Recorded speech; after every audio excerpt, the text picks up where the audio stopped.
నేపాల్ నుంచి తెలుగు వాళ్లను రప్పించే విషయంలో ఏపీ ప్రభుత్వం తీసుకున్న ముందస్తు చర్యలపై హర్షం వ్యక్తం చేస్తున్నారు అక్కడ చిక్కుకున్న వాళ్ల కుటుంబ సభ్యులు. విజయనగరం జిల్లా నుంచి మొత్తం 34 మంది యాత్రకు వెళ్లినట్లుగా తెలుస్తోంది.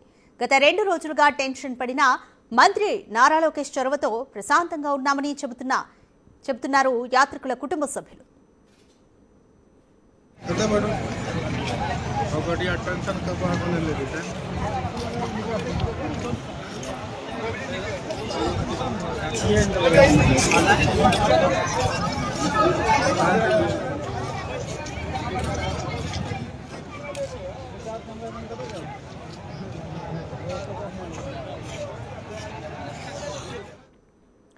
నేపాల్ నుంచి తెలుగు వాళ్లను రప్పించే విషయంలో ఏపీ సర్కార్ తీసుకున్న ముందస్తు చర్యలకు సంబంధించి అక్కడ చిక్కుకున్న వాళ్ళ కుటుంబ సభ్యులు హర్షం వ్యక్తం చేస్తున్నారు.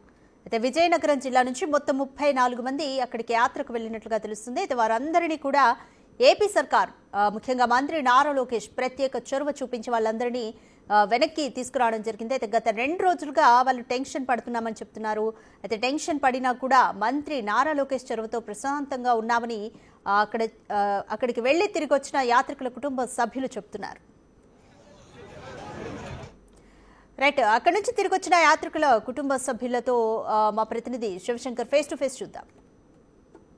నేపాల్ దేశం అట్టడుగుతున్న వేళ కైలాస మానస సరోవర్ యాత్రకు వెళ్ళి తెలుగు ప్రజలు ఎంతో ఇబ్బంది పడుతున్నటువంటి పరిస్థితి. అనేక మంది ఈరోజు మానస సరోవర్ యాత్రకి వెళ్ళి అక్కడ చిక్కున్నటువంటి పరిస్థితి అయితే ఉంది. సో ప్రభుత్వం కూడా ఇనిషియేషన్ తీసుకుని వాళ్ళందరినీ తీసుకురావడానికి ప్రయత్నాలు చేస్తుంది. ఈ నేపథ్యంలో విజయనగరం సంబంధించిన ప్రజలు కూడా అక్కడ వెళ్ళినటువంటి పరిస్థితి ఉంది. వారి కుటుంబీకులు మనతో ఉన్నారు. అక్కడ పరిస్థితి ఎలా ఉంది, వారందరూ క్షేమంగా ఉన్నారా లేదా ఒకసారి తెలుసుకునే ప్రయత్నం చేద్దాం. చెప్పండి, మీ ఫ్యామిలీ నుంచి ఎంతమంది వెళ్ళారు? అదే మా అమ్మగారు వెళ్ళారండి, మా అత్తగారు అంటే వీళ్ళ అమ్మగారు వెళ్ళారు. 3rd బయలుదేరారండి, సెప్టెంబర్ 3rd బయలుదేరారు. అదే మేము కంటిన్యూస్గా ఇన్ఫర్మేషన్ అది తీసుకుంటున్నాం. లైక్ వాళ్ళకి ఈ నెట్వర్క్ గట్రా పనిచేయదు కదా, సో వాళ్ళు ఎక్కడో వైఫై దొరికితే ఒక 5 minutes అలా మాకు కాల్ చేయడం, ఆ ఇన్ఫర్మేషన్ తెస్తున్నారు. బట్ బయట పరిస్థితులు కొంచెం టఫ్గా ఉన్నా వాళ్ళు సేఫ్గానే ఉన్నారని చెప్పారు. అండ్ మెయిన్ నిన్న మేము ఈ గవర్నమెంట్ తరఫున ఏమైనా హెల్ప్ దొరుకుతుందని ఇనిషియేట్ చేయడానికి ట్రై చేసాం. బట్ అప్పటికే లోకేష్ గారు ఆ ఇనిషియేషన్ తీసుకొని దేరొనిట్ అనమాట. నైట్ 10 o'clock అలాగ మాకు వచ్చేస్తాము, ఫ్లైట్ అరేంజ్ చేశారని చెప్పారు. బట్ అక్కడ ఏవో కారణాలు, ఎయిర్పోర్ట్ ఓపెన్ చేయకపోవడం ఏదో కారణాల వల్ల రాలేకపోయారు. బట్ ఇప్పుడు మార్నింగ్ మాకు ఇన్ఫర్మేషన్ వచ్చింది, వాళ్ళు ఆల్రెడీ బ్యాగ్స్ అవన్నీ కూడా ఎయిర్పోర్ట్కి వెళ్ళిపోయి వాళ్ళు కూడా నడుచుకుంటూ వెళ్ళిపోతున్నారంట, బస్సెస్ కాకుండా ఆన్ వాక్ వెళ్ళిపోతున్నారు. So maybe expecting like evening కల్లా వస్తారని ఎక్స్పెక్టింగ్ అండి. అంటే ఇప్పుడు లాస్ట్ 2 days నుంచి వాళ్ళ పొజిషన్ ఏంటి?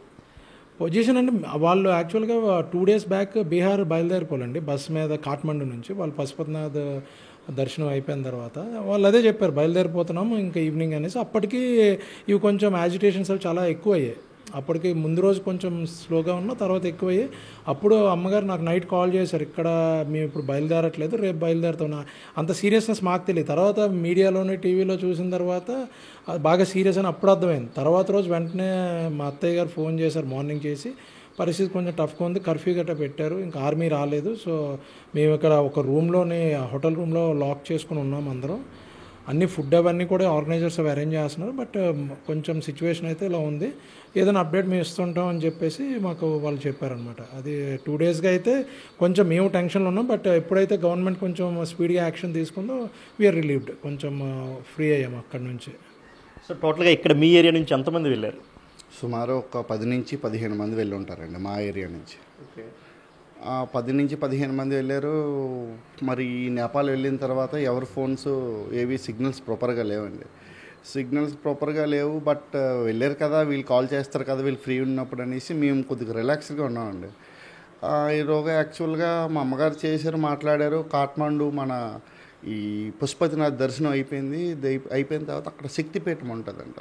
ఆ శక్తిపీఠంకి వెళ్తుండగా త్రూ ఫైర్ అంతా క్లోజ్ చేసి కత్తులతోని రాడ్లతోని అన్నీ పగలు కొట్టేస్తున్నారట అక్కడ అందరూ. వాళ్ళు వచ్చి ఇలా చెప్పేసరికి మాకు భయం వేసింది. ఈలోగా న్యూస్ చూస్తే నేపాల్లో హల్చల్ అయిపోతుందనేసి ఒక ఇది వస్తుంది.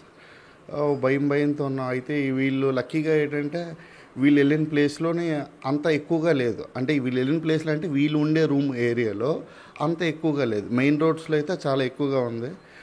బట్ లక్కీగా ఈలోగా మేము ఏదైనా గవర్నమెంట్ హెల్ప్ అడుగుదామని అనుకున్నాము. అనుకుంటే వీళ్ళగా వాళ్ళే చెప్పారు, మాకు లోకేష్ గారు చేశారండి, చేసి మాకు హెల్ప్ చేస్తున్నారు. మా డీటెయిల్స్ అన్నీ తీసుకున్నారు, Aadhaar pan something like that, ఎయిర్పోర్ట్కి ఏవైతే అవసరం అన్నీ తీసుకొని మాకు స్పెషల్గా ఫ్లైట్ అరేంజ్ చేస్తానన్నారు.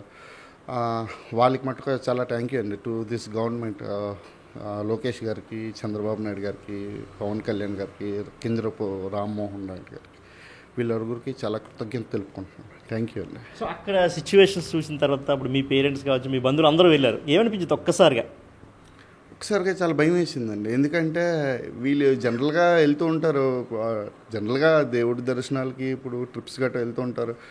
బట్ ఎప్పుడు ఇలా జరగలేదండి. ఇలా జరిగేసరికి చాలా భయం వేసిందండి. బట్ ఎప్పుడైతే వీళ్ళు కొద్దిగా పర్లేదు, గవర్నమెంట్ హెల్ప్ చేస్తుందంటే కొద్ది ఫ్రీ అయ్యామండి. అది కూడా రేపు అక్కడి నుంచి డైరెక్ట్గా విజయవాడ డైరెక్ట్ విశాఖపట్నం ఫ్లైట్ వేశారండి. సో అది కొద్దిగా సంతోషంగా ఉందండి, ఎందుకంటే వాళ్ళు త్వరగా వచ్చేస్తున్నారనే ఆనందంగా ఉంటుంది కదా. ఇప్పుడు అంటే ప్రభుత్వం తరపు నుంచి అధికారులు కానీ మీకు ఎవరైనా ఇన్ఫార్మ్ చేశారా, మీతో మాట్లాడడం కానీ? జస్ట్ మేమైతే మాట్లాడడానికి వెళ్దాం అనుకున్నామండి. బట్ ఈలోగా మాకు అక్కడి నుంచి ఇన్ఫర్మేషన్ వచ్చిందండి. మాకు ఆల్రెడీ వీళ్ళు రెస్పాండ్ అయ్యారు, గవర్నమెంట్ రెస్పాండ్ అవుతుందండి. సో వాళ్ళు పెద్దవాళ్ళు రెస్పాండ్ అవుతున్న కొద్దీ ఇంకా మనకి వర్క్ ఈజీ అయిపోతుంది కదా సార్.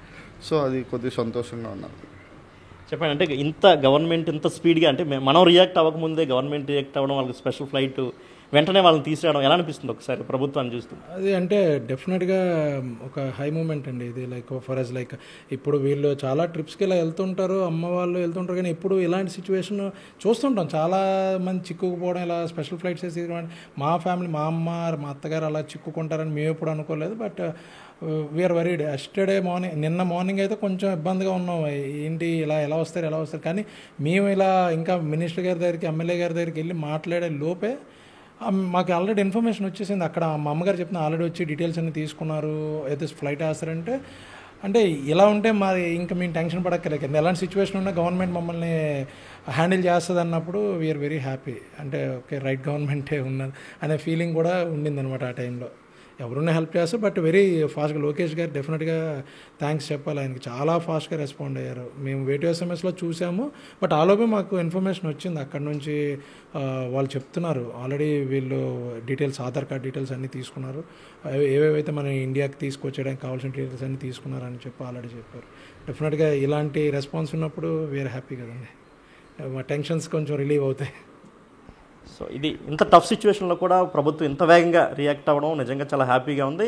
అంటే అక్కడ ఎలాంటి ఇబ్బందులు ఎదుర్కొన్నా కానీ కొంత రిలీఫ్ అయితే వచ్చింది ప్రస్తుతానికి మాకు. అంటే ఒక 2-3 డేస్ వాళ్ళు ఇబ్బంది పడినా కానీ ప్రభుత్వం ఈ ఇనిషియేషన్ తీసుకోవడం నిజంగా ప్రస్తుతానికి చాలా రిలీఫ్గా ఉందని అయితే ఏదైతే యాత్రకు వెళ్ళారో ఆ కుటుంబీకులు అయితే చాలా ఆనందం వ్యక్తం చేస్తున్న పరిస్థితి అయితే ఉంది. కెమెరామెన్ హరీష్తో శివశంకర్, బిగ్ టీవీ, విజయనగరం.